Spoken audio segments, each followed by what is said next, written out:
अब आते हैं डिस्कवरी ऑफ डीएनए पे कि डीएनए कैसे डिस्कवर हुआ।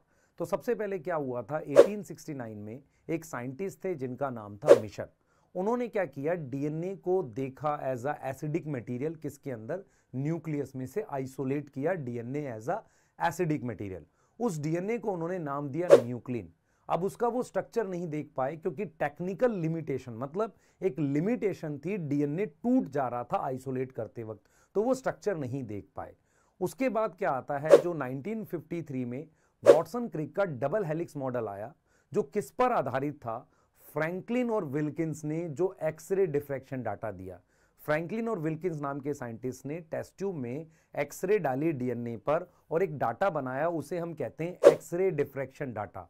उन्होंने इस एक्सरे डिफ्रैक्शन डाटा जो था, एक्सरे डिफ्रैक्शन डाटा जो था, वो टेस्ट ट्यूब पर जब हमारे पास क्या पड़ी है बेटा, लाइट पड़ी है एक्सरे, तो उससे उस डाटा का इस्तेमाल किसने किया, वॉटसन क्रिक ने DNA double helix model propose किया।